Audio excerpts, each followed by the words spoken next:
Você poderia pensar que já temos mais informação sobre nós mesmos do que sobre qualquer outra coisa. Afinal de contas, estamos sempre junto de nós. Somos totalmente conscientes dos nossos atos. Instantaneamente, sabemos tudo o que acontece conosco e tudo o que fazemos. Mas em alguns aspectos, é mais difícil obter um conhecimento verdadeiro sobre nós mesmos do que sobre qualquer outra coisa. Portanto, devemos investigar diligentemente no segredo do nosso coração e examinar cuidadosamente todos os nossos caminhos e condutas. Aqui estão algumas diretrizes para ajudar neste processo. Sempre una a autorreflexão com a leitura e ouvir da palavra de Deus. Quando você ler a Bíblia ou ouvir sermões, reflita e compare os seus caminhos com o que você leu ou ouviu. Pondere que harmonia ou desarmonia existe entre a palavra e os seus caminhos. A Bíblia testifica contra todo tipo de pecado e tem direções para qualquer responsabilidade espiritual, como escreveu Paulo. Toda a Escritura é inspirada por Deus e útil para o ensino, para a repreensão, para a correção, para a educação na justiça, a fim de que o homem seja perfeito e perfeitamente habilitado para toda boa obra. 2 Timóteo 3, 16, 17. Portanto, quando ler os mandamentos dados por Cristo e seus apóstolos, pergunte-se: vivo de acordo com essas regras? Eu vivo de maneira contrária a elas? Quando ler histórias da Bíblia sobre os pecados e sobre os culpados, faça uma autorreflexão enquanto avança na leitura. Pergunte a si mesmo se é culpado de pecados semelhantes. Quando ler como Deus reprovou o pecado de outros e executou julgamentos por seus pecados, questione se você merece punição semelhante. Quando ler os exemplos de Cristo e dos santos, questione se você vive de maneira contrária aos seus exemplos. Quando ler sobre como Deus louvou e recompensou seu povo pelas suas virtudes e boas obras, pergunte se você merece a mesma bênção. Faça uso da palavra como um espelho pelo qual você examina cuidadosamente a si mesmo e seja praticante da palavra, como está em Tiago 1, 23 a 25. Poucos são aqueles que fazem como deveriam. Enquanto o ministro testifica contra o pecado, a maioria está ocupada pensando em como os outros falham em estar à altura. Podem ouvir centenas de coisas em sermões que se aplicam adequadamente a eles, mas nunca pensam que o pregador está falando lhes diz respeito. A mente deles está fixa em outras pessoas para quem a mensagem parece se encaixar, mas eles nunca julgam necessitar dessa pregação.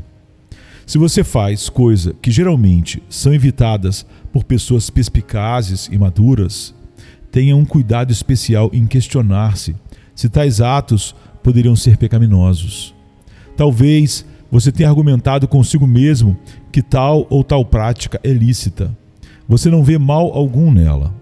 Porém, se a coisa é geralmente condenada por pessoas piedosas, com certeza isso parece suspeito. Será prudente de sua parte considerar conscientemente se isso desagrada a Deus. Se uma prática não é aprovada por aqueles que, em tais casos, em geral, provavelmente são mais corretos, você deveria considerar com maior cuidado se a coisa em questão é lícita ou ilícita. Pergunte a si mesmo se no seu leito de morte terá lembranças agradáveis em relação à maneira que viveu. Pessoas saudáveis frequentemente aceitam o que não se aventurariam a fazer se pensassem que logo estariam perante o Senhor.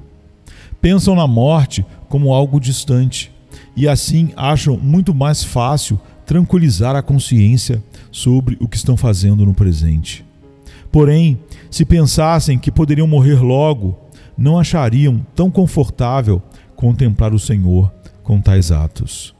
A consciência não é facilmente cegada e silenciada quando o fim da vida parece iminente.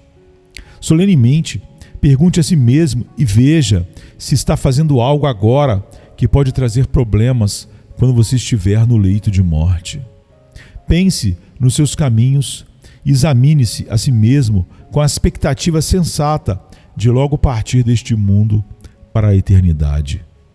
Empenhe-se com sinceridade para julgar imparcialmente as coisas com as quais você terá prazer no seu leito de morte, bem como as que você vai desaprovar e desejar deixar.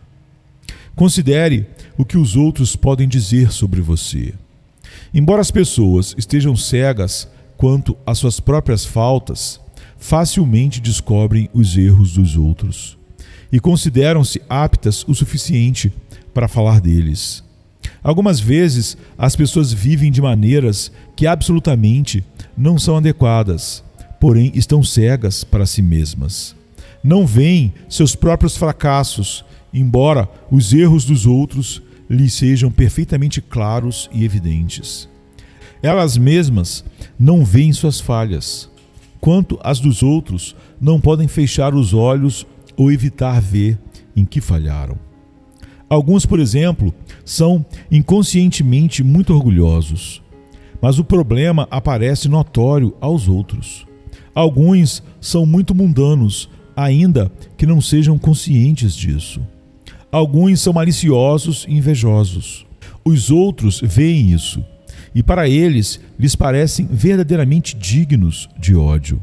Porém, aqueles que têm esses problemas não refletem sobre eles. Não há verdade no seu coração e nem nos seus olhos em tais casos. Assim, devemos ouvir o que os outros dizem de nós, observar sobre o que eles nos acusam, atentar para que erro encontram em nós e com diligência verificar se há algum fundamento nisso. Se os outros nos acusam de orgulhosos, mundanos, maus ou maliciosos, ou nos acusam de qualquer outra condição ou prática maldosa, deveríamos honestamente nos questionar se isso é verdade. A acusação pode nos parecer completamente infundada, e podemos pensar que os motivos ou o espírito do acusador está errado. Porém, a pessoa perspicaz verá isso como uma ocasião para um autoexame. Deveríamos especialmente ouvir o que os nossos amigos dizem para nós e sobre nós. É imprudente, bem como não cristão, tomar isso como ofensa e se ressentir quando os outros apontam nossas falhas. Leais são as feridas feitas pelo que ama, porém os beijos de quem odeia são enganosos. Provérbios 27, 6.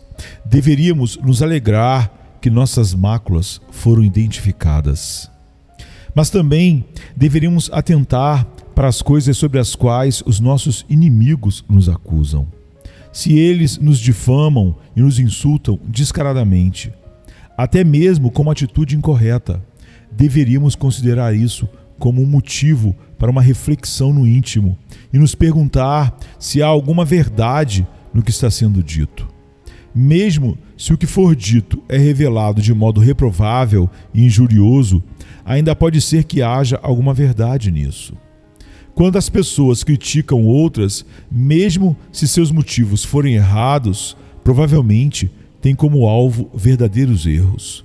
Na verdade, nossos inimigos provavelmente nos atacam onde somos mais fracos e mais defeituosos, e onde demos mais abertura para a crítica. Tendem a nos atacar onde menos podemos nos defender. Aqueles que nos insultam, embora o façam com espírito e modos não cristãos, geralmente identificarão as genuínas áreas onde mais poderemos ser achados culpados. Assim, quando ouvirmos outros falando de nós nas nossas costas, não importa o espírito de crítica, a resposta certa é a autorreflexão e uma avaliação quanto à verdade da culpa em relação aos erros de que nos acusam. Com certeza, essa resposta é mais piedosa do que ficar furioso, revidar ou desprezá-los por terem falado maldosamente. Desse modo, talvez tiremos o bem do mal E esta é a maneira mais certa de derrotar o plano dos nossos inimigos, que nos injuriam e caluniam. Eles fazem isso com motivação errada, querendo nos injuriar. Mas dessa maneira, converteremos isso em nosso próprio favor.